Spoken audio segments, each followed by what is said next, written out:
बिस्मिल्लाहिर्रहमानिर्रहीम अस्सलाम वालेकुम। Welcome to my YouTube channel all in one tech. कैसे आज एक नई इन्फॉर्मेशन अपडेट के साथ हाजिर हुए हैं। जो मेरे भाई भी सऊदी अरब में रहते हैं, आप तमाम भाइयों को पता है कि सऊदी अरब में रहते हुए अब डिजिटल निज़ाम जो है वो आ चुका है, जिसके तहत आप लोगों को आगे जो है वो चलना होता है। आपने काम के लिहाज से, जैसे कि कॉन्ट्रैक्ट को लेकर, नकल कफाला को लेकर, फाइनल एग्जिट को लेकर या छुट्टी को लेकर, तो ये तमाम चीज़ें जो है वो डिजिटल में आ चुकी हैं। कीवा का तो सभी लोगों को पता है कि कीवा के थ्रू आपका कॉन्ट्रैक्ट होता है, आप उसको एक्सेप्ट या रिजेक्ट करते हैं। कीवा के थ्रू आप रेजिग्नेशन देते हैं।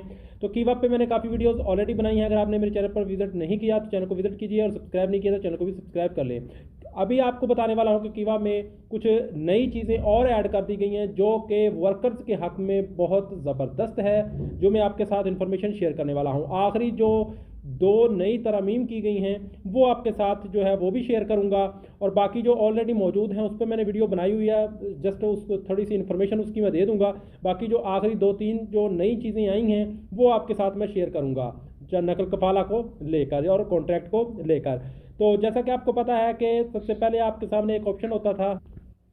उस ऑप्शन में सबसे पहले आपको यहाँ पे देखें कि रेजिग्नेशन का ऑप्शन देखने को मिलता था। इसमें क्या होता था कि आपको अगर रिज़ाइन देना है तो आपको 30 दिन के नोटिस पीरियड पर रिज़ाइन देना होता है। ये आपके कॉन्ट्रैक्ट में मेंशन होता है कि आप कितने दिन पहले आपको जो है वो रिज़ाइन देना है अगर कंपनी को छोड़ना है, ताकि कंपनी आपका कॉन्ट्रैक्ट रिन्यू ना करे। तो ये तो ऑलरेडी सभी लोगों को पता है। अब दूसरा ऑप्शन है यहाँ पे direct termination contract during the probation period. ये प्रोबेशन पीरियड वालों के लिए है कि जब आप सऊदी अरब में नए आते हैं तो कंपनी और कफील दोनों के मबैन एक प्रोबेशन चलता है, ट्रायल पीरियड चलता है जो कि 3 मंथ का होता है, कि इस दौरान अगर वर्कर को कफील का काम या कफील कंपनी या कफील पसंद नहीं आता तो इस 3 महीने के अंदर अंदर वो वापस अपने मुल्क में जा सकता है।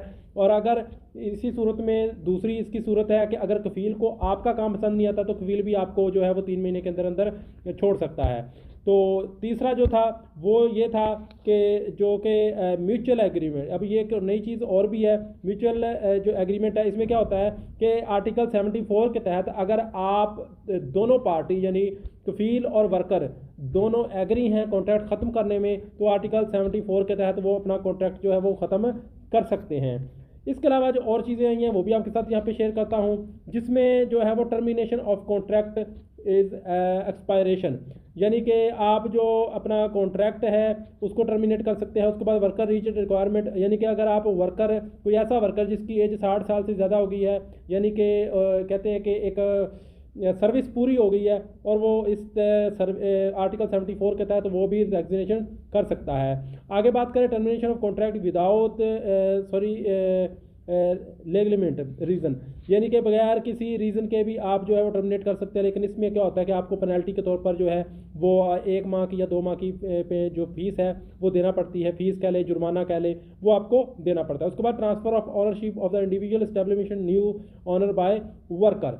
अब एक ये चीज़ आई है और 2 और नई चीज़ें आई हैं जो मैं आपके साथ शेयर करने वाला हूँ। ये 3 चीज़ें जो हैं ये इसको आपने गौर से और ध्यान से जो है वो समझ लेना है। यहाँ पे लिखा है कि जैसे कि आपको पता है कि पहले क्या होता था कि कफील के पास 10-20 बंदे काम कर रहे हैं और कफील के पास काम नहीं होता था, और वो आगे बंदों को किसी दूसरे कफील के साथ को जो है वो बेच देता था, उसको दे देता था कि तुम ले लो मेरे वर्कर, और उसके बदले में वो अपने आपस में वो डीलिंग कर लेते थे कि एक कफील से दूसरे कफील में को जो है वो बेच दिए जाते थे। तो कह ले कि वो आप लोगों को पता ही नहीं होता था कि आपका कफील ही बदल जाता था। तो अब ये चीज़ नहीं होगी। अब अगर आपका कफील आपको किसी दूसरे कफील के अंडर देता है तो इसमें आपके पास राइट होगा कि आप लोग उस कफील पे अगले नेक्स्ट कफील के पास काम नहीं करना चाहते तो आप रिज़ाइन दे सकते हैं इस आर्टिकल के तहत। उसके बाद जो अगला जो एक और नया आर्टिकल है वो है death of employer according article 79। जी हाँ, अगर आप किसी ऐसे कफील के पास काम करते हैं जिसकी मौत हो गई है तो उसके बाद जो है आप अपनी कंपनी को छोड़ सकते हैं आर्टिकल 79 के तहत। और जो सबसे बेस्ट और गुड न्यूज़ है वो लास्ट में है, जो मैं आपके साथ यहाँ पे शेयर करने वाला हूँ। Article 81 direct termination of the contract by worker according the article 81। Article 81 में क्या है कि अगर आप कफील आपको कोई ऐसा काम बताता है जिसमें आपके जान जाने का ख़तरा हो, आपकी जान को नुकसान हो, या तो कफील आपके साथ बदसलूकी करे, आपके साथ अच्छे तरीके से पेश ना आए, या कोई ऐसा मामला हो जो लगता हो कि आपके लिए अच्छा नहीं है, आपको हिरासा कर रहा, तो इस आर्टिकल के तहत जो है आप लोग डायरेक्ट टर्मिनेशन कर सकते हैं आर्टिकल 81 के तहत। तो ये काफ़ी चीज़ें जो हैं आ गई हैं। आप इस आर्टिकल के जो मैंने आपको लास्ट वाले 3 बताई, ये नए आर्टिकल आए हैं, इसके तहत आप जो है कंपनी को छोड़ सकते हैं या नकल कफाला लेना चाहें तो नकल कफाला ले सकते हैं। इन आर्टिकल में आपको नोटिस पीरियड जो है वो बिल्कुल नहीं देखने को मिलेगा। तो उम्मीद है कि आज की वीडियो तमाम भाइयों को समझ आ गई होगी। मिलते हैं नेक्स्ट वीडियो में। अगर किसी भाई का सवाल है नीचे कमेंट सेक्शन में पूछ सकते हैं। मिलते हैं नेक्स्ट वीडियो में, तब तक के लिए इजाजत दें। अल्लाह हाफिज़।